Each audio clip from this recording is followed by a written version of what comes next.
Durante anos, vivi preso ao silêncio do meu pai. Achava que justiça era gritar mais alto. Mas aprendi que a verdadeira força está em quem fala com calma menos e não desiste, mesmo quando ninguém ouve. Hoje, vou contar como um simples vento mudou o destino da minha família e me ensinou o verdadeiro significado de herança. Dizem que há sons que nunca se apagam. Para mim, é o som das sirenes naquela noite, o uivo cortando o vento, misturado ao cheiro de fumaça, e a voz rouca da minha mãe, gritando o nome do meu pai. Eu tinha 12 anos, quando o fogo consumiu a velha fazenda dos Mendonça. Lembro-me do calor que queimava o ar, das chamas dançando como se fossem vivas, e da sombra do meu pai, correndo em direção ao depósito, tentando salvar alguém que já estava perdido. Chamava-se Luiz, o capataz da fazenda. Era amigo de infância do meu pai. Diziam que tinha ficado preso lá dentro, inconsciente, quando o fogo começou. E foi o meu pai, Joaquim Ferreira, o homem mais honesto que eu já conheci, quem entrou sem pensar duas vezes. Mas naquela madrugada, o destino teve uma crueldade silenciosa. Quando o fogo cessou, encontraram o corpo de Luiz, e ao lado dele, uma garrafa quebrada com cheiro forte de querosene. A vila inteira cochichava. Alguém dizia: foi briga por dinheiro. Outro murmurava. Joaquim sempre teve temperamento forte, e antes mesmo que o sol nascesse, a polícia bateu à nossa porta. Lembro-me da luz fria das lanternas invadindo a casa. Meu pai ainda estava coberto de fuligem, os olhos vermelhos da fumaça. Um dos guardas o puxou pelo braço e disse: Joaquim Ferreira está preso por homicídio e incêndio criminoso. Minha mãe gritou, correu até ele, mas os homens não tiveram piedade. Levaram-no algemado, descalço, diante dos vizinhos. E o pior não foi vê-lo ir, foi o silêncio que ficou depois. Durante semanas, ninguém falava conosco. As crianças na escola me chamavam de filho do assassino. Minha mãe deixou de sair de casa. O pão já não vendia fiado. O padre evitava o nosso olhar na missa. Foi como se de repente tivéssemos deixado de existir, exceto para a vergonha. Uma noite, escondi-me atrás da porta e ouvi minha mãe chorar no escuro. Ela sussurrava: ele não fez isso. Eu sei que não fez, mas a fé dela enfraquecia a cada dia. Menino. Aprendi cedo que a verdade não basta quando o mundo prefere acreditar na mentira. 3 meses depois, fomos ao tribunal. O juiz leu as acusações com a voz seca de quem lê uma lista de compras. Motivação, disputa financeira, provas. Galão de combustível encontrado na propriedade. Testemunha: Marcos Vieira, funcionário da fazenda. Foi a primeira vez que ouvi aquele nome. Marcos Vieira, um homem de fala mansa, olhos claros, e o único que afirmava ter visto meu pai discutir com Luiz horas antes do incêndio. Meu pai apenas abaixou a cabeça. O advogado de defesa era um homem cansado, pago com as economias que minha mãe juntara, vendendo tudo o que tínhamos. Ele tentou argumentar que não havia provas concretas, que Joaquim era conhecido por sua honestidade, mas ninguém ouviu. A sentença veio rápida. 15 anos de prisão. Minha mãe desabou no chão. Eu, sem entender direito o que significava 15 anos, perguntei se ele voltaria para casa antes do Natal. Ninguém respondeu. Os primeiros meses sem ele foram um deserto. A casa parecia menor, o ar mais pesado. Às vezes eu ainda acordava no meio da noite achando que ouvia seus passos no corredor, mas era só o vento, brincando com a porta. Minha mãe definhava dia após dia. A vergonha a consumia mais do que a saudade. Ela parou de costurar, de cantar, de sorrir. E um dia, simplesmente adoeceu. Quando ela morreu, eu tinha 15 anos. No velório, ninguém apareceu. Nem o padre. Enterrei-a com as próprias mãos, num pedaço de terra atrás da casa. Foi nesse dia que decidi que nunca mais acreditaria em ninguém. Os anos seguintes foram uma névoa. Trabalhei em lavouras, em construções, em tudo o que me pagasse o suficiente para sobreviver. Escrevi cartas para o meu pai, mas nunca tive coragem de enviá-las. O correio era caro, e o orgulho, ainda mais. Até que, um dia, recebi uma... Era da minha irmã, Luciana. A letra tremida, mas o conteúdo direto. André, o pai tá muito doente. O médico disse que... não há muito tempo. Se quiser vê-lo, venha logo. Marcos e eu moramos agora na casa nova, perto da vila. Te esperamos. Marcos. Aquele nome que eu não esquecia desde o tribunal. Peguei a estrada sem pensar. O caminho até a prisão era longo. Um labirinto de estradas poeirentas e lembranças que doíam. Quando cheguei, o guarda olhou meu documento e disse: 15 minutos meu pai estava magro, o rosto coberto por uma barba rala. Mas os olhos ainda eram dele, pai. Foi tudo o que consegui dizer. Ele sorriu, fraco. Achei que não vinha mais, meu filho. Ficamos em silêncio por um tempo. Depois ele murmurou: não acredite em tudo o que dizem. Eu sei que o senhor é inocente. Ele balançou a cabeça. Não se trata só de inocência, André. Trata-se do que as pessoas precisam acreditar para dormir em paz. As palavras ficaram presas em mim. Antes que pudesse perguntar mais, o guarda bateu na grade. Tempo esgotado. Quando o vi sendo levado de volta, senti algo quebrar dentro de mim. Foi a última vez que o vi vivo. 2 semanas depois, recebi outra carta, menos desta vez, sem remetente oficial. Seu pai morreu ontem à noite. Ataque cardíaco. O corpo foi enterrado no cemitério da prisão. Li a carta tantas vezes que as palavras começaram a desaparecer. O chorei.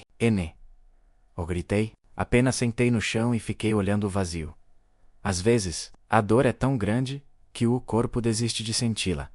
Voltei para a vila depois de um tempo. Luciana me acolheu, com lágrimas. E Marcos, o mesmo homem que testemunhara contra o nosso pai, menos me recebeu com um sorriso falso e uma mão pesada no ombro. A casa é sua também, André. Aqui é família. Família, a palavra. Sou amarga. Mas eu fiquei, porque não tinha para onde ir. E talvez, no fundo, eu ainda quisesse entender o que havia acontecido de verdade naquela noite. Porque o destino escolheu o homem mais honesto que conheci para carregar a culpa de outro. As respostas começaram a aparecer devagar. Primeiro, em detalhes pequenos. Marcos evitando falar do passado. Luciana desviando o olhar sempre que eu mencionava o nome do pai. Depois, em sonhos, menos chamas, gritos. E uma voz dizendo meu nome no meio da fumaça. Mas o que realmente mudou tudo foi o que encontrei uma manhã, no sótão da casa. Uma velha caixa de madeira com o nome Joaquim Ferreira gravado à faca. Dentro, havia um caderno, e nas primeiras páginas, escritas com letra trêmula, as palavras que me fariam entender o que nenhum tribunal quis ouvir. Se um dia meu filho ler isto, que saiba, a verdade não morre, só espera o momento certo de ser ouvida. O caderno cheirava a mofo e tempo. As páginas amareladas, colevancei umas às outras, como se também tivessem medo de revelar o que guardavam. Sentei-me no chão do sótão, a luz fraca entrando por uma fresta, e comecei a ler. 15 de outubro. A fazenda anda diferente. Luiz anda nervoso. Diz que o patrão anda escondendo documentos. Marcos tem aparecido demais por aqui, mesmo depois de dispensado. Há algo errado, mas não sei o que. Meu coração acelerou ao ver aquele nome. Marcos, continuei lendo. 18 de outubro. Falei com Luiz. Ele queria entregar as provas de corrupção à polícia. Disse que guardava tudo no depósito, mas estava com medo. Pedi que esperasse mais um pouco. Ele me olhou como quem sabe que o tempo acabou. O ar ficou pesado. As letras pareciam pulsar sob meus olhos. Meu pai sabia. Ele sabia que havia algo errado. E no fim, foi ele quem pagou por isso. 21 de outubro. Marcos veio até a fazenda à noite. Disse que precisava falar com Luiz. Saí para buscá-lo. Quando eu voltei, ouvi barulho no depósito. E depois, o fogo. Se algo acontecer comigo, que saibam. Eu não comecei aquele incêndio. Fechei o caderno com as mãos trêmulas. Por um momento, tudo ficou em silêncio. O tipo de silêncio que grita. Passei o resto do dia sem dizer uma palavra. Luciana me chamou para o almoço, mas não consegui comer. Marcos falava de política, de trabalho, de tudo, o que não importava, mas cada palavra dele parecia ecoar como uma acusação. Quando olhei nos olhos dele, vi algo que antes não via. Não era culpa, era medo. E isso me fez ter certeza. Naquela noite, esperei todos dormirem. Desci até a sala e procurei os antigos álbuns de família. Entre as fotos antigas, encontrei uma imagem do dia do julgamento. Atrás, havia uma anotação. Marcos Vieira menos testemunha principal. O homem que morava debaixo do mesmo teto que eu. O homem que chamava meu pai de assassino. O mesmo que agora me chamava de irmão. Abri o caderno novamente. Nas últimas páginas, uma frase escrita com pressa. Eles vão usar meu silêncio contra mim. Mas o silêncio é tudo o que me resta. Fechei o livro devagar e percebi que eu também estava preso, não numa cela, mas numa casa onde a mentira era o teto e o chão. Nos dias seguintes, Comecei a observar Marcos. Ele saía cedo e voltava tarde. Tinha sempre um cheiro leve de álcool e os olhos cansados de quem carrega algo que não se apaga. Uma tarde, enquanto ele trocava o óleo do carro, deixei cair o caderno por engano. Ele congelou. Onde você encontrou isso? Perguntou, com a voz seca. No sótão? Isso devia ter sido queimado. A frase escapou dele antes que pudesse controlar. E naquele instante, a máscara caiu. Naquela noite, choveu. Fiquei deitado na cama, ouvindo o som da água batendo nas telhas. Lembrei-me de uma frase que meu pai dizia quando eu era pequeno. O vento sempre traz o que o fogo não conseguiu destruir. Talvez fosse isso menos a verdade voltando, mesmo depois de tantos anos. Mas eu sabia que ainda não estava pronto para enfrentá-la. No dia seguinte, fui até o cemitério da vila. O túmulo do meu pai era simples, sem flores, apenas uma cruz de madeira com o nome gasto pelo tempo. Sentei arrolado o caderno nas mãos e falei em voz baixa, pai. Eu encontrei o que o senhor tentou esconder. O vento soprou leve e por um instante, juro que ouvi algo, um som sutil, como um suspiro vindo da terra. Talvez fosse só o vento, ou talvez fosse ele, dizendo para eu continuar. Quando voltei para casa, Luciana me esperava na varanda. Onde você estava? Perguntou. Visitando o pai. Ela baixou o olhar. Já faz tantos anos? Por que reabri essa dor, André? Porque a dor nunca foi embora, Luciana. Só ficou quieta. Ela respirou fundo e, antes de entrar, murmurou algo que me deixou em alerta. O Marcos fez o que achou certo para proteger a gente. A frase ficou martelando na minha cabeça. Proteger? Proteger? Quem? Nessa noite, não consegui dormir. Levantei-me e fui até a cozinha beber água. Lá estava Marcos, sentado no escuro, com um copo na mão. Apenas a luz da lua iluminava metade do rosto dele. Você acha que eu não sei o que anda fazendo, André? Disse ele, sem me olhar. Só quero entender o que aconteceu. Ele riu, sem humor. Entender? A verdade não muda nada, só destrói quem a encontra. O Senhor destruiu o meu pai. As palavras saíram antes que eu pudesse pensar. Ele se virou, o olhar gelado. O seu pai escolheu ficar calado. Ele podia ter me desmentido no tribunal, mas N o fez porque acreditava em você. Não, André, porque sabia que se eu caísse, sua irmã cairia junto. O silêncio que se seguiu foi cortante. E foi ali, naquela sala escura, que percebi. A culpa não é o oposto da inocência, a menos é a sua sombra. Voltei para o quarto, tremendo. Não por medo, mas por entender. Meu pai sabia. Ele aceitou a culpa para proteger a filha. E Marcos usou isso para se salvar. Passei o resto da noite acordado, ouvindo o som distante da chuva. Cada gota parecia carregar o peso das palavras que nunca foram ditas. E no fundo, uma voz menos talvez do passado, talvez da minha própria consciência menos sussurrava. Agora que sabe, o que vai fazer com isso? Eu não tinha resposta. Ainda não. Mas naquele momento, uma coisa era certa. O silêncio da prisão não era mais do meu pai. Era o meu. O meu. Voltar ao passado é como entrar numa casa antiga.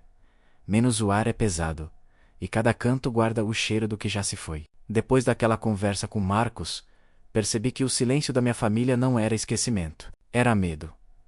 Nos dias seguintes, vivi como um estranho dentro da própria casa. Luciana evitava cruzar comigo. Fingia estar sempre ocupada. Marcos, por sua vez, voltara a ser o homem sorridente de sempre. O bom marido, o cunhado compreensivo. Mas para mim, cada sorriso dele era uma ferida nova. Comecei a sair cedo, dizendo que precisava procurar trabalho, mas na verdade eu estava atrás de respostas. Fui à vila, ao cartório, à velha delegacia, menos qualquer lugar onde ainda houvesse vestígio do caso do meu pai. A maioria dos registros estava perdida, extraviada com o tempo, diziam os funcionários. Mas um deles, um homem de cabelos grisalhos e olhar cansado, chamou-me num canto. Você é filho do Joaquim Ferreira, não é? Assenti. Eu me lembro dele. Homem decente. Foi uma injustiça o que fizeram. O coração apertou. O senhor sabe de algo? Ele olhou em volta antes de responder. Eu era estagiário no tribunal. Vi os documentos originais. Havia contradições no depoimento do tal Marcos Vieira, mas o juiz ignorou. Diziam que o patrão da fazenda pressionou para encerrar o caso rápido. Patrão, Mendonça. O nome ainda me dava náuseas. E... esses documentos? Perguntei. Ele suspirou. Queimados num incêndio. Na mesma semana da sentença. Coincidência? Não acha? Coincide? NCAE. A palavra ecoou na minha cabeça o resto do dia. Voltei para casa com o corpo cansado, mas a mente em chamas. Quando entrei, encontrei Luciana sentada na varanda, costurando. Ela levantou os olhos, nervosa. Você andou fuçando o passado de novo, não foi? Só quero entender, Luciana. Entender não vai trazer o pai de volta. As mãos dela tremiam, e pela primeira vez percebi que o medo não era só dela, menos era de todos nós. Sentei ao lado dela, em silêncio. Depois de um tempo perguntei: por que o Marcos foi testemunha contra o pai? Ela respirou fundo, os olhos marejados. Porque ele estava lá, André. Ele viu. Mas havia algo no tom dela, uma hesitação que denunciava mais do que dizia. Naquela noite peguei o velho caderno outra vez. Reparei num detalhe que antes não notara. Algumas páginas haviam sido arrancadas. Na contracapa, uma marca de queimado, como se alguém tivesse tentado destruir o que restava. Marcos queria apagar o passado, mas o fogo dele não chegou até aqui. Decidi voltar à fazenda dos Mendonça. O lugar estava abandonado há anos, cercado de mato e silêncio. As paredes pretas de fuligem ainda guardavam o cheiro do incêndio, mesmo depois de tanto tempo. Caminhei pelo terreno, tentando imaginar meu pai ali menos correndo, gritando, tentando salvar um amigo que talvez já estivesse morto. Parei diante do velho depósito. As telhas estavam quebradas, e o chão coberto de cinzas endurecidas. Ajoelhei-me e toquei o chão. As cinzas se desfizeram nos meus dedos, leves como o pó do tempo. Por um instante, achei que estava sozinho, mas então ouvi passos atrás de mim, André. Uma voz feminina chamou. Virai-me. Era Dona Toriza, a antiga cozinheira da fazenda. Ela me olhou com surpresa e pena. Pensei que nunca mais voltaria aqui. Preciso saber, Dona Toriza, o que realmente aconteceu naquela noite. Ela ficou em silêncio, olhando o chão. Depois, disse baixinho. Eu ouvi gritos. 2 homens discutindo. Um deles era o seu pai. O outro era o Marcos.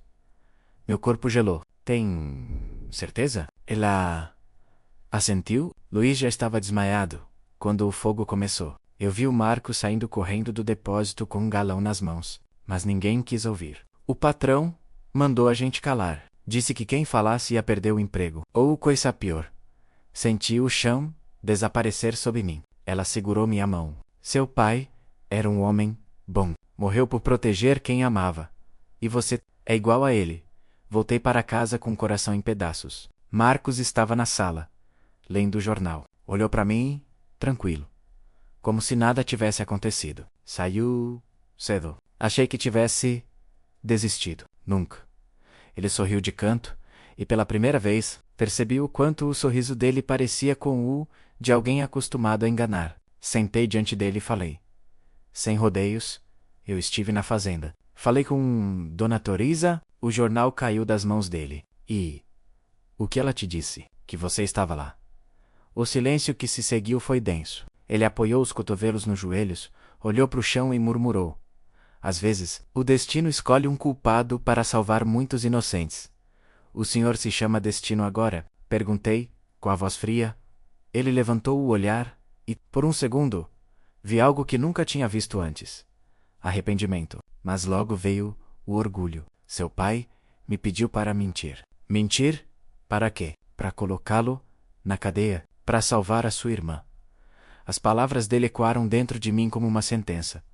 Não dormi naquela noite. Fiquei olhando o teto, tentando entender como um homem podia justificar a covardia com o nome do amor. O vento batia na janela, e eu lembrava do fogo, das chamas, da garrafa de querosene. Quantas vidas o medo já havia queimado. No meio da madrugada, levantei e fui até o quarto de Luciana. Ela estava acordada, os olhos vermelhos, o rosto cansado. Boca, sabia? Perguntei. Ela hesitou, mas não negou. O pai me pediu para não falar. Disse que a verdade ia destruir tudo. Senti raiva, não dela, mas do mundo. Daquela lógica perversa onde amar significava mentir e proteger era o mesmo que condenar. Saí da casa e caminhei até o campo. O céu ainda estava escuro, e o vento cheirava a chuva. Fechei os olhos e murmurei: Pai, o Senhor sacrificou a liberdade para salvar a família, mas, é agora, o que eu devo salvar? A memória do Senhor, ou a vida de quem te destruiu? O silêncio respondeu. E naquele silêncio percebi: o tempo das perguntas havia acabado. Agora, era o tempo da verdade. Na manhã seguinte, o sol nasceu pálido, como se também tivesse medo de iluminar o que ainda estava escondido. Sentei-me na varanda, o caderno do meu pai sobre as pernas, e fiquei observando o vento mexer as folhas das árvores. A casa estava silenciosa demais. Luciana não desceu para o café. Marcos também não apareceu. O silêncio, quando é longo demais, começa a gritar. Peguei o caderno e folheei novamente. Entre as páginas rasgadas, encontrei algo novo. Uma pequena folha dobrada, escondida no meio. Abri com cuidado. Era uma carta. A letra era do meu pai. Luciana, minha filha, se um dia leres isto, lembra-te. A verdade é uma semente. Mesmo enterrada, ela sempre encontra o caminho até a luz. Não deixem que o medo apodreça o que ainda pode florescer. Guardei a carta no bolso. Aquele bilhete não era só para ela, menos era para mim também. À tarde, decidi sair. Caminhei até o antigo armazém da vila. O dono, um homem de barba branca chamado Augusto, ainda lembrava do meu pai. Joaquim? Claro que lembro. Homem honesto, trabalhador. Aquele incêndio foi uma tragédia. O senhor ouviu falar de Marcos Vieira. Ele franziu a testa. O marido da sua irmã. Sim. Claro, ele trabalhava para os Mendonça também. Saiu logo depois do fogo, mas voltou anos depois, cheio de dinheiro. As palavras dele me acertaram como uma pedra. Cheio de dinheiro. Comprou casa nova, começou negócio próprio, ninguém sabe de onde veio tanto. O estômago embrulhou. Voltei para casa com as pernas trêmulas. Marcos não estava. Luciana, sim, sentada no sofá, olhando uma foto antiga. Sentei ao lado dela, onde o Marcos conseguiu dinheiro para comprar essa casa. Ela olhou para mim, surpresa. Ele disse que foi herança de um tio distante. Por quê? Porque o patrão da fazenda, o senhor Mendonça, morreu poucos meses depois do incêndio. E, antes disso, alguém esvaziou as contas dele.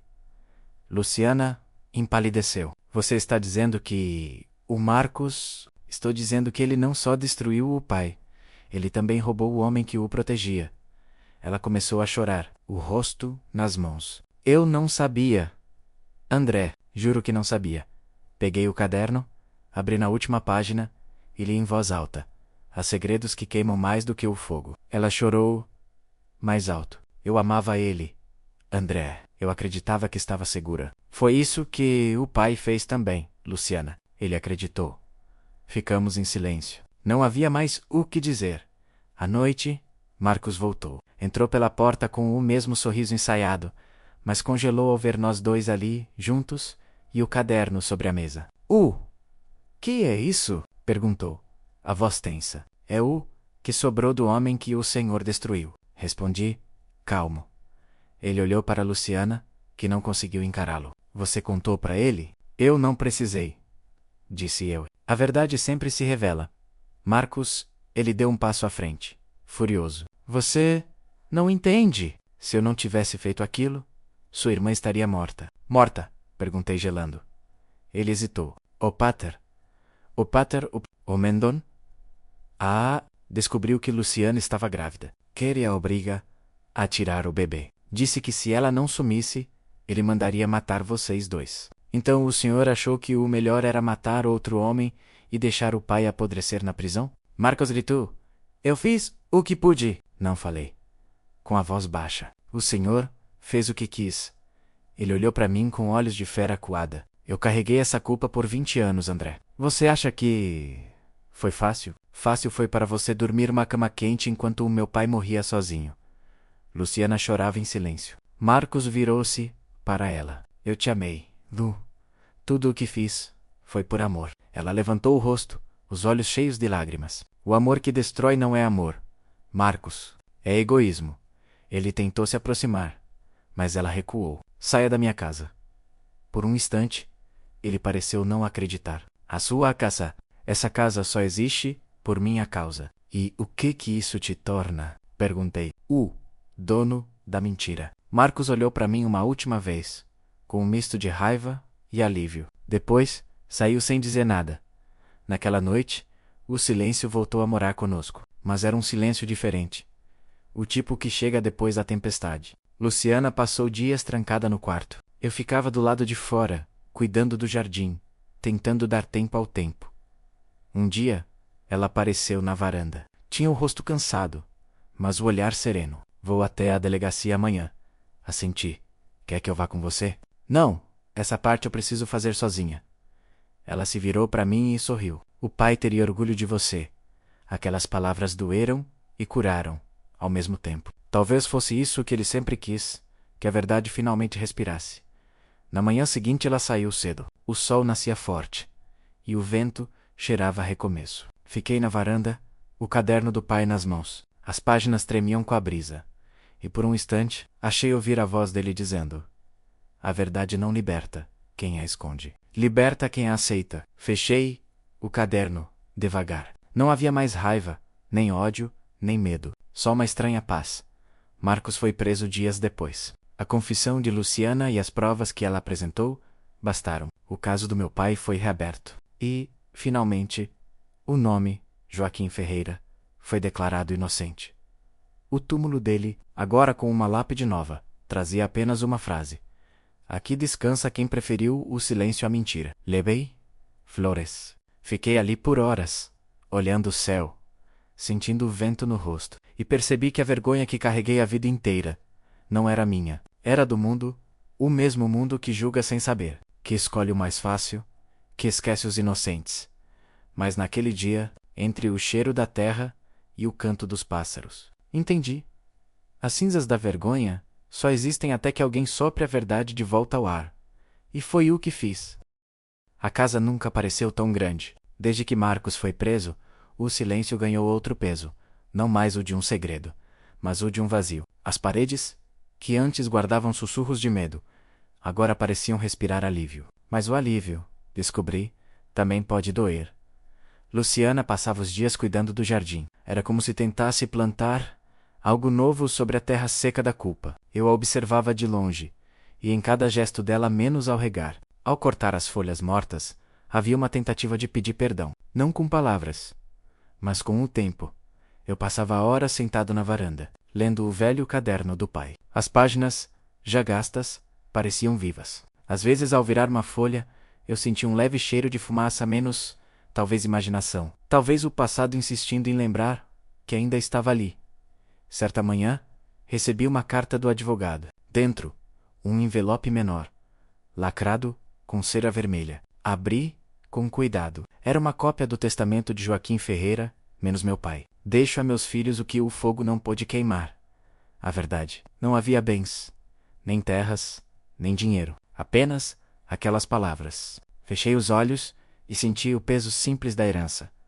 Alguns dias depois, Luciana me chamou até o quarto do pai, que há anos permanecia trancado. Está pronto para entrar? Perguntou ela, a chave tremendo em suas mãos. Assenti, quando a porta se abriu. O cheiro antigo de madeira e ferrugem tomou o ar. O quarto era pequeno, com uma cama de ferro, uma mesa e um crucifixo na parede. Tudo estava coberto por lençóis brancos, como se o tempo tivesse tentado esconder a memória. Luciana tirou o pano da mesa. Debaixo dele havia uma caixa de madeira. Dentro, encontramos cartas antigas, um relógio quebrado e uma fotografia. Na foto, papai segurava um bebê. Era Luciana. Atrás, uma frase escrita à mão. Um dia, o tempo há de perdoar o que o medo destruiu. Ela chorou baixinho. Abracei-a. E naquele abraço, senti algo que há muito tempo não sentíamos. Pertencimento. As semanas passaram. A vila começou a tratar nosso nome com respeito novamente. As pessoas nos cumprimentavam na rua. Alguns pediam desculpas, outros apenas desviavam o olhar envergonhados. A verdade, afinal, pesa diferente em cada consciência. Mas, por mais que tudo parecesse resolvido, dentro de mim havia algo inquieto. Não era raiva, nem tristeza. Era uma espécie de eco, uma voz distante, chamando por algo que eu ainda não compreendia. Uma tarde, enquanto limpava o sótão, encontrei uma tábua solta no chão. Debaixo dela, havia um envelope antigo, coberto de poeira. Dentro, um conjunto de anotações e uma fotografia desbotada. Na foto, 3 homens em frente à fazenda. Meu pai, o patrão Mendonça, e um terceiro homem menos o mesmo rosto que eu reconheci de imediato. Marcos. Mas a data impressa no verso me congelou. 1 mês depois do incêndio. Meu coração disparou. Ele havia mentido, até sobre isso. Não fugiu logo após o fogo. Ficou, ao lado do patrão, talvez para garantir o silêncio de todos, entre as anotações. Uma frase escrita à mão. Mas não pelo meu pai. A caligrafia era diferente, menos mais firme, mais recente. Quem apagar as cinzas, apaga também o rastro da culpa. Era a letra de Marcos. Naquela noite, sentei-me à mesa, com a fotografia nas mãos. Luciana se aproximou e viu o que eu segurava. O rosto dela empalideceu. Onde você achou isso? No shot. Oh? No shot. Oh? Ela desviou o olhar. Eu já sabia. Fiquei em silêncio por alguns segundos. Por que não me contou? Porque eu achava que ele tinha voltado para pedir perdão. E pediu? Ela balançou a cabeça. Não. Ele pediu silêncio. Olhei para o crucifixo na parede e pensei em como o silêncio sempre foi a moeda mais cara da nossa família. O pai morreu calado. Você viveu calada. E você? Perguntou ela. Com suavidade. Vai quebrar o silêncio ou aprender a viver com ele? N. Eu respondi. Mas naquela noite, decidi que precisava encontrar o resto das verdades. Mesmo que doessem, dias depois, fui até o antigo armazém novamente. Lá, o Sr. Augusto me entregou algo que ele havia encontrado entre papéis velhos. Um registro de entrega com o nome Marcos Vieira e uma assinatura ilegível logo abaixo. M. Mendonça.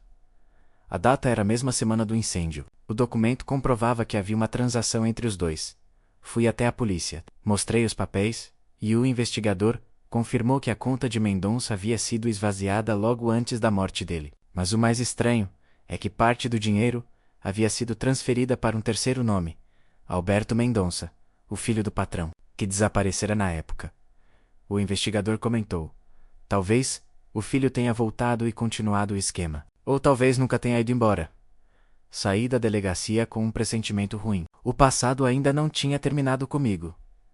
À noite, escrevi no meu próprio caderno.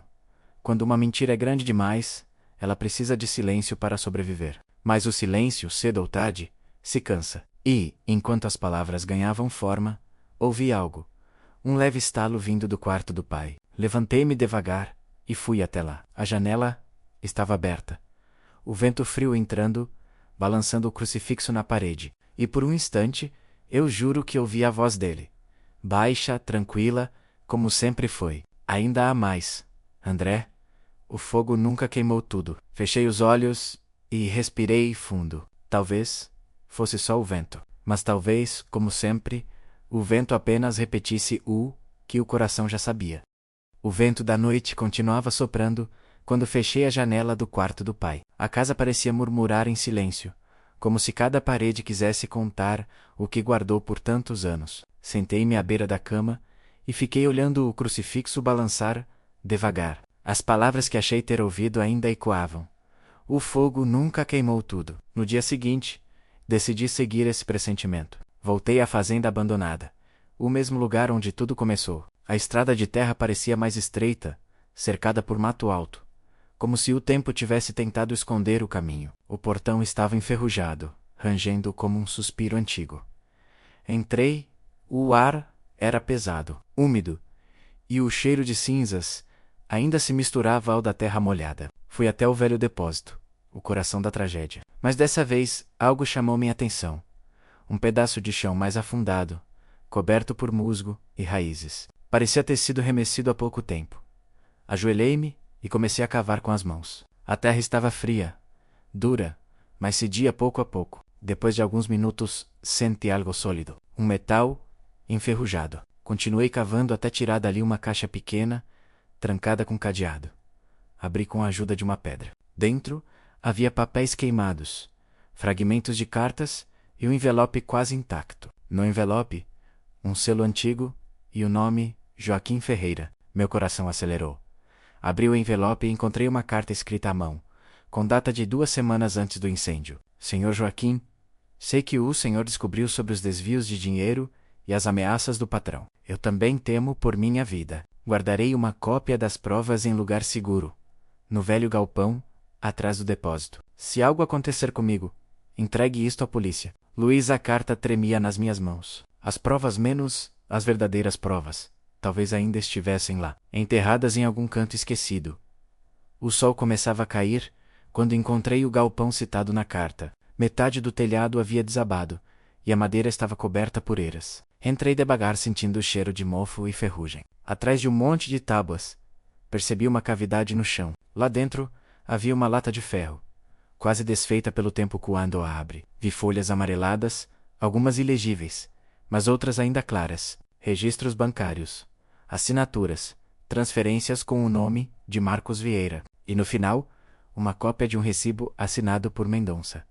As mãos tremiam. Tudo estava ali. A prova do que destruiu a vida do meu pai. Voltei à vila no mesmo dia. Entreguei o material ao investigador. Ele olhou os papéis, assobiou baixo e disse: "Isso aqui é suficiente para reabrir o caso contra Marcos e os Mendonça." "Ele já foi condenado", respondi. "Mas ainda há mais gente por trás." O investigador assentiu. "Deixe comigo. A verdade, às vezes demora, mas chega." Saí da delegacia com o coração leve e cansado ao mesmo tempo. A chuva fina começou a cair, e senti cada gota como um perdão que vinha do céu. Ao chegar em casa, encontrei Luciana na cozinha. Ela olhou para mim, os olhos marejados. "Você achou? Não é?" Assenti. Ela sorriu. Um sorriso tímido, de quem começa a se perdoar. O pai sempre dizia que o vento traz o que o fogo não leva. Sentei-me à mesa e contei tudo. Quando terminei, ela ficou em silêncio por um tempo. Depois disse: "Talvez agora a gente possa viver." Olhei para ela e percebi como o tempo a tinha transformado. Menos frágil, mais verdadeira. À noite, antes de dormir, fui até o quintal. O vento soprava forte, fazendo as árvores sussurrarem. Fechei os olhos e respirei fundo. Pensei em tudo o que foi perdido e no que finalmente havia sido encontrado. E então, de algum lugar dentro de mim, ouvi de novo a voz do Pai. A verdade é o único fogo que purifica. Abri os olhos e vi, no horizonte, o nascer da lua menos calma, branca, serena. O mundo parecia limpo outra vez. Meses se passaram. Marcos permaneceu preso, e novas investigações revelaram o envolvimento do filho de Mendonça nos desvios. A vila voltou a ser o que era, menos simples, silenciosa, mas agora com menos medo. Luciana abriu uma pequena escola comunitária. Eu comecei a escrever, não sobre tragédias, mas sobre o que aprendi com elas. No primeiro capítulo do livro que comecei, escrevi: "Não há prisão maior do que o silêncio de quem sabe a verdade." E cada vez que escrevia, sentia a presença do meu pai, como se ele estivesse ali, guiando minhas palavras, soprando a coragem que faltou a ele, mas que agora nascia em mim. Certa tarde, fui visitar o túmulo dele de novo. Levei flores brancas, como sempre. O vento balançava as árvores, e o som das folhas soava como um aplauso distante. Sentei ao lado da lápide e comecei a falar. Como quem conversa com o tempo, pai. Consegui. Achei as provas, a verdade saiu do escuro, fechei os olhos e continuei. Mas sabe o que descobri? A justiça não é o fim. Sou o come. Um raio de sol atravessou as nuvens, iluminando o nome dele na pedra. Sorri. E naquele momento, soube. O peso do nome Ferreira já não era de vergonha, era de dignidade. Levantei-me, limpei a poeira das calças e olhei para o céu. As nuvens se moviam devagar, e o vento assobiava entre as árvores. Pensei que talvez, em algum lugar, o pai estivesse sorrindo também. E pela primeira vez em muitos anos, o silêncio não me assustou. Era apenas o som da paz. Eu sempre pensei que o pior da dor fosse o silêncio. Mas o pior da dor, descobri, é quando o silêncio começa a pedir voz. Meses haviam passado desde que tudo veio à tona. A cidade voltara à rotina. O nome do meu pai fora limpo. E Marcos continuava preso. Luciana parecia, enfim, respirar sem peso. Mas dentro de mim havia um incômodo, uma voz que não se calava. Todos os dias eu recebia cartas, algumas de desconhecidos, outras de jornalistas. Queriam entrevistas, queriam detalhes. Queriam transformar a dor da minha família em manchete. Recusei todas. Até que um dia, Recebi uma carta diferente, sem remetente, apenas uma frase escrita à mão. A verdade só vive enquanto é contada. Pensei em meu pai, nas últimas palavras dele, no silêncio que o acompanhou até o fim, e percebi, se eu me calasse agora, o silêncio voltaria a ser prisão. A prefeitura da vila organizava um evento chamado Vozes da Justiça, onde antigos casos de erro judicial seriam relembrados. O advogado do meu pai me convidou para falar, recusei, de início, mas naquela noite, ao olhar o caderno sobre a mesa sente que débia, ir Luciana, me encorajou. Fale por ele, André, fale por todos os que não puderam. Passei a semana ensaiando, mentalmente o que diria, mas nenhuma palavra parecia suficiente. Como se coloca em frases o peso de 20 anos de silêncio. No dia do evento, o céu amanheceu cinzento. O salão da prefeitura estava cheio. Jornalistas, estudantes, vizinhos e até antigos colegas do meu pai. No palco, uma mesa com um microfone solitário no centro. Quando chamaram meu nome, o coração pareceu parar. Subi os degraus devagar. As luzes eram fortes.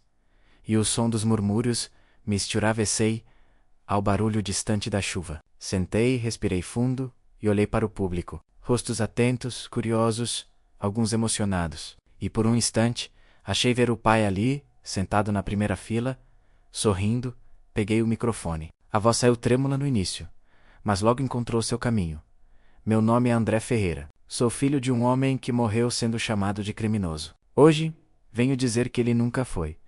O silêncio no salão era total. Cada palavra parecia abrir espaço para algo novo, menos algo que esperou anos para existir. Contei a história, desde o incêndio e o julgamento, a prisão injusta, até o dia em que as provas foram encontradas. Contei sobre Marcos, sobre o medo e sobre o preço de amar sem coragem. Enquanto falava, percebi que não era raiva. O que eu sentia menos era libertação. A verdade, enfim, respirava quando terminei. O público ficou em silêncio por alguns segundos, antes que os aplausos começassem. Mas o som que mais me marcou não veio das palmas. Foi o som do vento, entrando pelas janelas abertas do salão. O mesmo vento que, um dia, carregou a fumaça do fogo. O mesmo vento que agora trazia paz. Desci do palco devagar. Luciana veio ao meu encontro, os olhos marejados. Ele teria se orgulhado de você, disse. Sorri, sem conseguir responder. Olhei para o céu pela janela menos o sol. Começava a romper as nuvens, e a chuva fina cintilava como poeira dourada. Nos dias seguintes, recebi mais cartas. Mas agora, não eram de jornalistas. Eram de pessoas comuns. Uma mulher dizia que o testemunho me ajudou a perdoar o pai alcoólatra. Um rapaz contava que decidiu se reconciliar com a mãe depois de ouvir minha história. Cada carta era como uma semente, e eu entendi o que o pai quis dizer. A verdade é mesmo uma semente. Ela floresce em outros corações. Ainda assim, eu não conseguia dormir direito. Toda noite, sonhava com a fazenda em chamas, mas o sonho mudava. Agora, eu entrava no fogo, e lá dentro, via o pai sorrindo, como se dissesse: agora o fogo é luz. Acordava sempre com o coração acelerado e uma sensação de que ainda havia algo por fazer. Certa tarde, fui chamado à delegacia. O investigador queria me mostrar algo. No depósito de provas, encontraram um diário pertencente a Marcos Vieira. Parte dele estava destruída, mas havia trechos legíveis. Joaquim nunca me odiou. Ele sabia.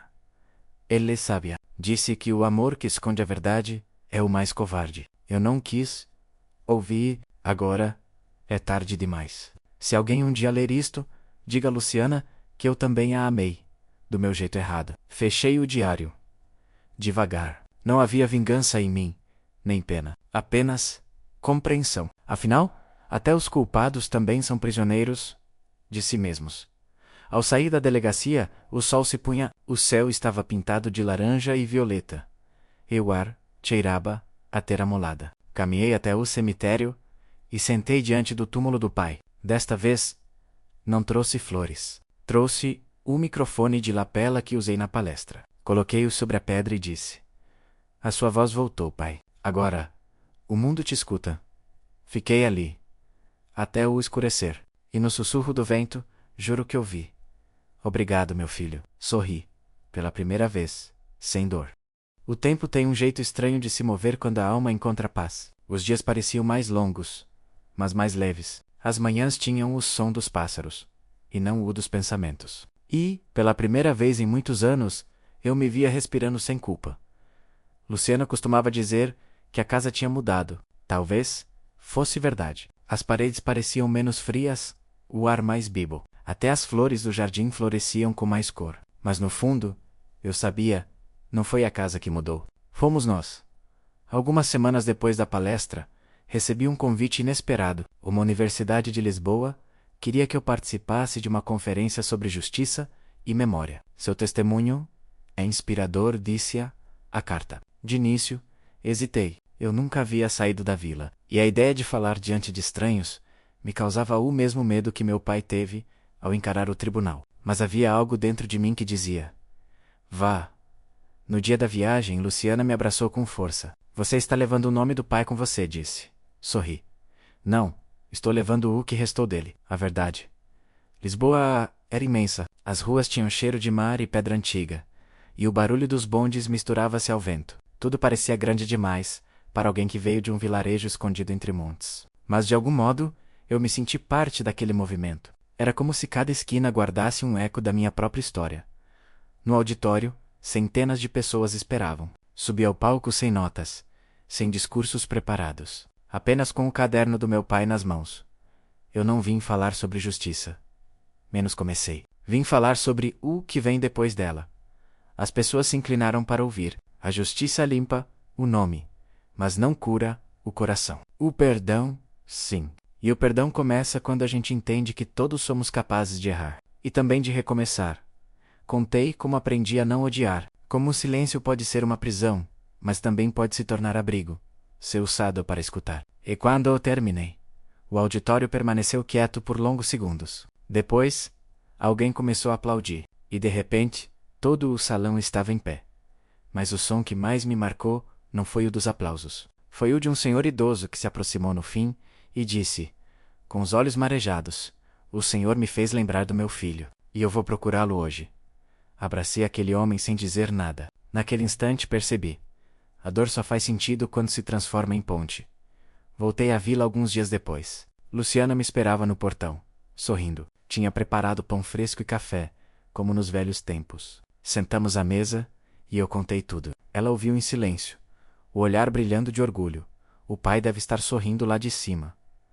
Menos, disse ela. Talvez menos, respondi. Ou talvez esteja apenas feliz, por enfim, sermos quem sempre deveríamos ter sido.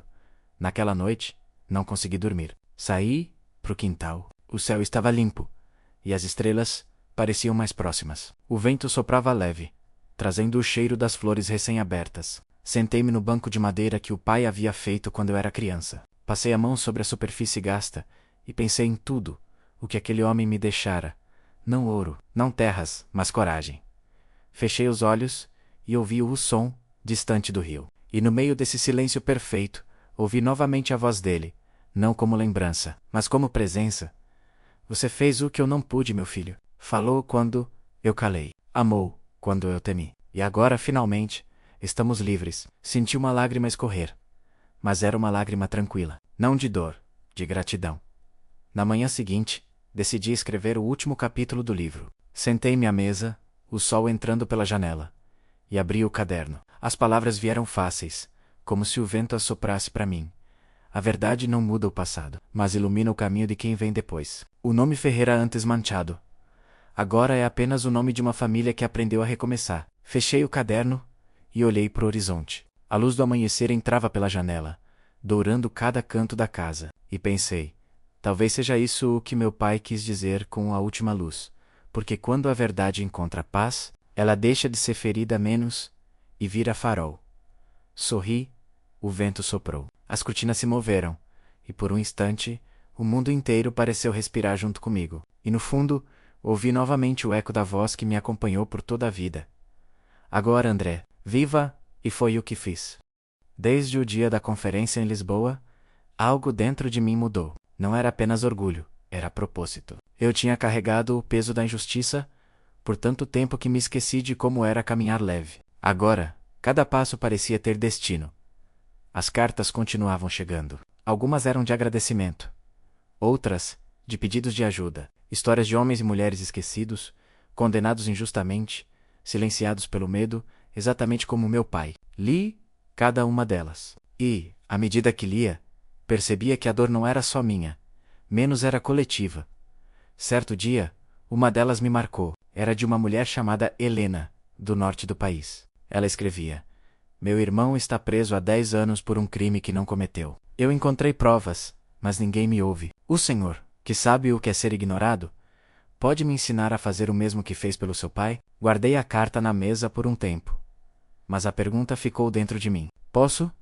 Será que devo? Naquela noite, sonhei novamente com o pai. Ele me olhava sentado na velha cadeira da varanda. E dizia: a justiça é como o vento, André. Sozinho. Ele passa, mas quando sopra em muitas direções, ele muda o tempo. Acordei decidido. Fui até a escola comunitária onde Luciana dava aulas e contei a ela sobre a carta. Ela ouviu atentamente. Depois disse: então comece, André. Começar? O quê? Projeto. Uma forma de ajudar quem ainda vive no silêncio.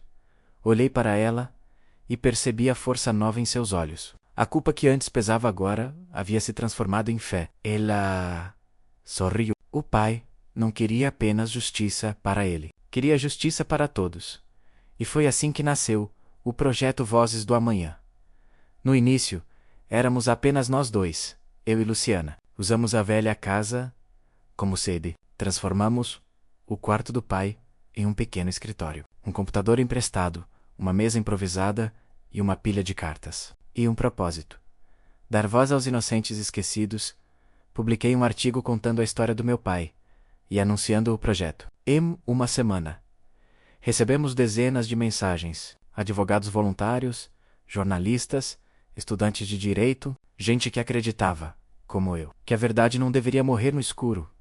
Cada caso que chegava era uma nova ferida aberta, menos, mas também uma chance de cura. Começamos a investigar, a reunir provas, a visitar prisões. E cada vez que alguém era libertado, eu sentia o mesmo vento de paz que senti no túmulo do meu pai. Certo dia, fomos visitar um presídio em Coimbra. Lá, conheci um homem chamado Tiago, condenado por roubo. Tinha cumprido 15 anos de pena. Mas ao olhá-lo, nos olhos, vi algo familiar, o olhar de quem carrega uma injustiça calada. O Senhor acredita em inocentes, não é? Ele perguntou. Acredito, porque já fui filho de um. Ele sorriu. Um sorriso cansado, mas sincero. Então, o Senhor entende. Aqui dentro a gente aprende a falar com o silêncio. Voltei para casa pensando nessa frase. Falar com o silêncio. Talvez fosse isso que eu vinha fazendo desde o início. Com o tempo, o projeto cresceu. As pessoas começaram a doar, a ajudar. Jornais locais fizeram reportagens. E, de repente, percebi que o nome Ferreira já não era símbolo de vergonha. Menos era sinônimo de esperança, mas a verdade, como sempre, não vem sem sombra. Começaram a chegar cartas anônimas, mensagens de gente dizendo para eu parar. Você está cutucando o passado, diziam. Algumas histórias deveriam continuar enterradas. Mostrei a Luciana. Ela ficou apreensiva, mas firme. Eles têm medo, André? Medo de quê? De quem fala a verdade em voz alta. Ela tinha razão. E eu sabia que, se recuasse agora, estaria traindo tudo o que aprendi. Certa noite, recebi uma ligação. Era um número desconhecido. Do outro lado, uma voz rouca disse: o senhor é o filho de Joaquim Ferreira, não é? Sim, eu trabalhei para a família Mendonça. E o que quer comigo? Tenho algo para te mostrar, mas não por telefone. Amanhã, na antiga estação de trem. Às 7 da manhã, antes que eu pudesse perguntar mais, a ligação caiu. Anotei o número, mas não havia registro. Passei a noite acordado, dividido entre medo e curiosidade. No amanhecer, decidi ir. A estação estava deserta. O ar frio da manhã cortava o rosto e o som dos trilhos antigos ecoava no vazio. Esperei por alguns minutos até que um homem idoso, de casaco gasto, se aproximou. O senhor é o filho do Joaquim? Assente. Ele tirou do bolso um envelope amarelado. Isso era do seu pai. Nunca consegui entregar. Abri o envelope ali mesmo. Dentro havia uma carta e uma fotografia antiga. Na foto, o pai e um homem desconhecido, talvez o verdadeiro sócio de Mendonça. Na carta, apenas uma frase curta: Nem todo o mal foi queimado. Há raízes profundas demais para o fogo alcançar. Levantei o olhar, mas o homem já se afastava pela plataforma. Sumindo na neblina, voltei para casa com a carta no bolso e o coração apertado. Mostrei a Luciana, ela leu e, em silêncio, colocou a mão sobre a minha. André, talvez o passado ainda não tenha terminado. Talvez menos, respondi, mas agora não tenho mais medo dele. Ficamos ali, lado a lado, enquanto o vento batia na janela. E eu senti que, mesmo que houvesse segredos ainda enterrados, agora eu tinha o que faltava antes: coragem para desenterrá-los, porque a voz do amanhã não é a que grita mais alto, é a que não desiste de falar. Nos dias que se seguiram àquela manhã na estação, algo dentro de mim despertou novamente. A carta do meu pai parecia um sussurro vindo do tempo, lembrando-me de que a história ainda não tinha terminado. Nem todo o mal foi queimado. Essas palavras me perseguiam, não como ameaça, mas como promessa. Comecei a revisitar os arquivos do projeto Vozes do Amanhã, à procura de qualquer conexão com o sobrenome Mendonça. E, para minha surpresa, encontrei. Um dos casos recentes vinha de uma pequena vila no interior, um agricultor chamado Rui Mendonça, acusado de falsificar documentos de terras. O nome não me soava apenas familiar, era um eco.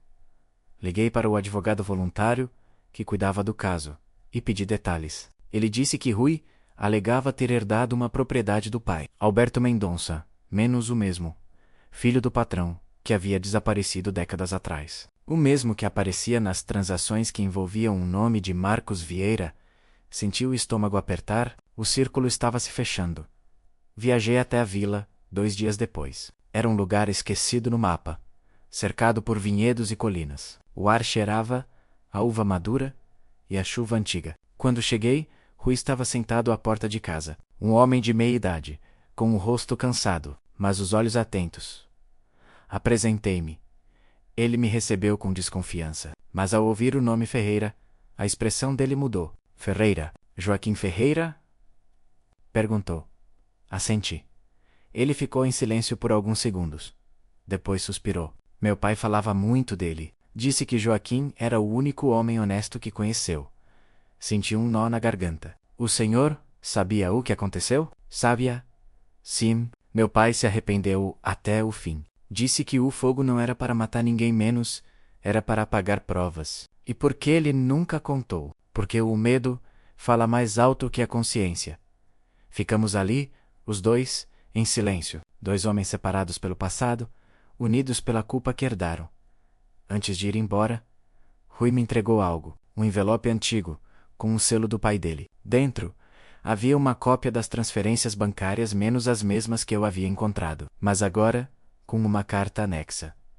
A Marcos, que salvou o meu nome com a mentira. A Ferreira, que salvou a verdade com o silêncio. Nenhum de nós escapará do vento. Fechei os olhos. Entendi. Enfim, o que meu pai quis dizer quando falava do vento. Ele não era castigo. Era memória. E memória nunca morre. Voltei para casa ao entardecer. Luciana me esperava na varanda, o olhar sereno. Então, perguntou. O passado terminou, mas o vento ainda sopra. Ela sorriu. O vento sempre sopra, André. É o jeito que o mundo tem de não nos deixar esquecer. Sentamos lado a lado, olhando o céu mudar de cor. O sol se punha atrás das montanhas, e o ar cheirava a tempo novo. Nos meses seguintes, o projeto Vozes do Amanhã ganhou força. Outras cidades começaram a escrever, universidades ofereceram apoio, e um jornalista fez uma reportagem com o título Do Silêncio Nasceu o Vento. A história de André Ferreira e o projeto que devolve voz aos esquecidos. Quando li aquilo, senti uma paz estranha. Não orgulho, serenidade, porque percebi que a história do meu pai não era mais só dele, era de todos nós. Certa noite, sentei-me outra vez no velho banco do quintal. O vento passava pelas árvores, e o som era o mesmo de quando eu era menino. Fechei os olhos. Pensei em tudo. No fogo, nas lágrimas, nas vozes que o tempo tentou apagar. E ouvi, lá no fundo, como um eco longínquo, a voz do meu pai, doce, firme, definitiva. Você entendeu, meu filho? O vento não leva o passado. Ele o espalha, para que outros aprendam a ouvi-lo. Sorri, sentindo o ar frio tocar o rosto. E pela primeira vez, não temeu o som do vento. Porque agora eu sabia menos. Ele não vinha para destruir, vinha para lembrar. Levantei-me devagar. Olhei o horizonte e murmurei: que assim seja, Pai. Que o vento continue falando. Por nós, o céu estava limpo, e as estrelas começavam a nascer. A noite respirava calma, como se o mundo inteiro esperasse o amanhecer. E eu, enfim, entendi que a justiça do amanhã não está nos tribunais, está nas vozes que não se calam. O tempo passou, não como inimigo, mas como um velho amigo que chega devagar, trazendo paz e rugas. Hoje, quando acordo e ouço o vento batendo nas janelas, não sinto mais o peso do passado, sinto apenas gratidão. Já se foram mais de 10 anos, desde o dia em que fundei o projeto Vozes do Amanhã. Luciana continua firme com o mesmo sorriso calmo e a força que sempre teve. Ela diz que eu pareço o pai, não no rosto, mas no jeito de ouvir o mundo. Talvez seja verdade. Talvez seja isso o que a vida faz conosco. Transforma as dores em ecos que nos ensinam a escutar. Nos últimos anos, o projeto cresceu além de tudo o que imaginei. Temos advogados, jornalistas, voluntários e, mais importante, pessoas que acreditam que a justiça não é um lugar, é um caminho. Já ajudamos dezenas de famílias a recuperar a dignidade perdida. Mas cada vez que alguém é libertado, lembro do meu pai e penso: foi por ele que tudo começou. Muitas vezes jornalistas vêm me entrevistar. Perguntam o que me move, o que me mantém firme depois de tanto tempo. Eu sempre respondo o mesmo: a voz do meu pai. Eles sorriem, como se fosse uma metáfora bonita, mas eu sei que não é, porque ainda ouço essa voz, baixa, tranquila, como o som do vento nas manhãs de outono. Às vezes, quando o cansaço pesa, fecho os olhos e lembro-me da fazenda, do cheiro de fumaça, das cinzas que um dia cobriram tudo. E então penso: a vida é mesmo generosa. Porque, se um dia o fogo destruiu, hoje é o vento que semeia.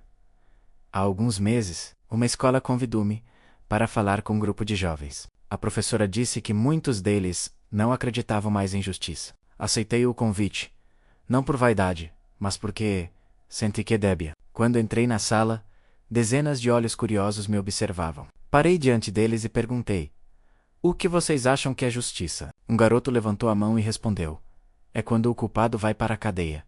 Sorri às vezes sim, mas às vezes, justiça é só poder dormir, tranquilo, sabendo que fez o que era certo, mesmo que ninguém veja. Contei a eles minha história. Falei do pai, do silêncio, do medo e principalmente da coragem de continuar mesmo quando ninguém acredita. No final, uma menina pequena veio até mim e disse: meu pai também está preso, e eu sei que ele é bom. Abracei-a e respondi: então nunca pare de acreditar. Às vezes a verdade demora, mas sempre encontra o caminho.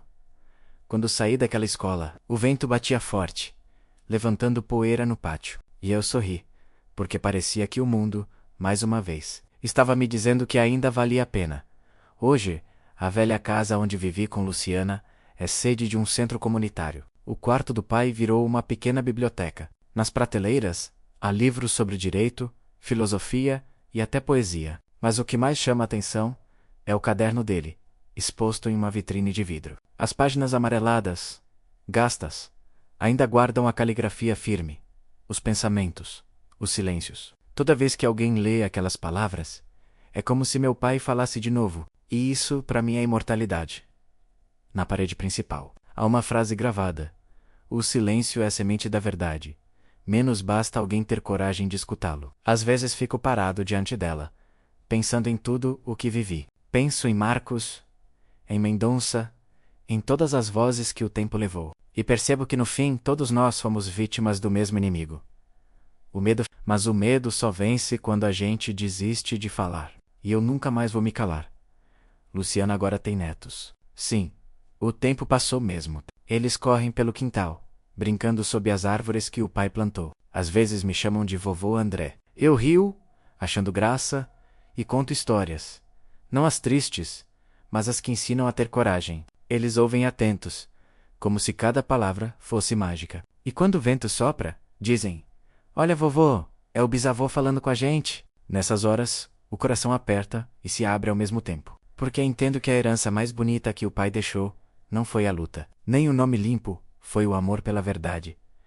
À noite, gosto de caminhar até o campo, onde antes havia o depósito queimado. Hoje, o lugar está coberto de grama e flores silvestres. O fogo deu lugar à vida. Sento-me na terra e fico olhando o céu. As estrelas parecem mais próximas, e o vento sopra como se reconhecesse meu rosto. Fecho os olhos e deixo a memória vir. Vejo o pai sorrindo, Luciana ainda menina, eu correndo pelo pátio. Tudo volta, mas sem dor.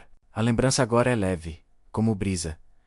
E é ali, nesse mesmo chão onde um dia a injustiça começou, que entendo o verdadeiro significado de herança. Não é o que se deixa, mas o que se espalha. E o que o pai espalhou foi coragem. Coragem de falar, de ouvir, de perdoar.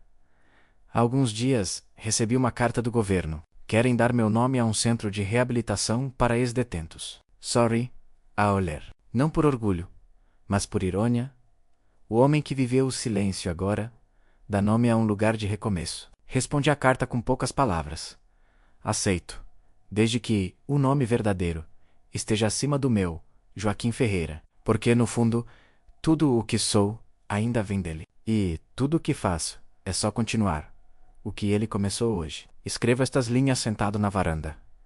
O mesmo lugar onde o ouvi tantas vezes em silêncio. O sol se põe atrás das montanhas e o vento traz o cheiro do campo. Ouço risadas de crianças ao longe e o som do mundo parece em paz. Pego o caderno novo e começo a escrever o que talvez seja o último capítulo da minha vida. Meu nome é André Ferreira. Fui filho de um homem injustiçado e aprendi que a verdade é uma árvore que cresce mesmo entre cinzas. O silêncio do meu pai não foi fraqueza menos. Foi semente. E hoje, o vento que sopra nas janelas desta casa é o mesmo que leva sua voz para longe, ensinando outros a não temer o que é certo. Fecho o caderno no olho, o horizonte e sorrio. O céu tá laranja, o ar é fresco e as folhas das árvores dançam como se entendessem. Respiro fundo e em voz baixa digo: Pai, a tua herança está segura. O silêncio agora é só descanso. O vento sopra mais forte, tocando o rosto como uma carícia. E nesse instante, sei o ciclo está completo. O filho encontrou o pai, a verdade encontrou a paz. Levanto-me, caminho até o portão e olho para trás, uma última vez. A casa, dourada pela luz do entardecer, parece viva. E penso, se um dia o fogo destruiu tudo, hoje é o vento quem reconstrói. Fecho o portão devagar e enquanto o som ecoa pela estrada, ouço, mais uma vez, a voz que nunca se foi. Vai, meu filho. O amanhã já te escuta. Sorrio. E sigo. Porque a herança do silêncio é a coragem de continuar falando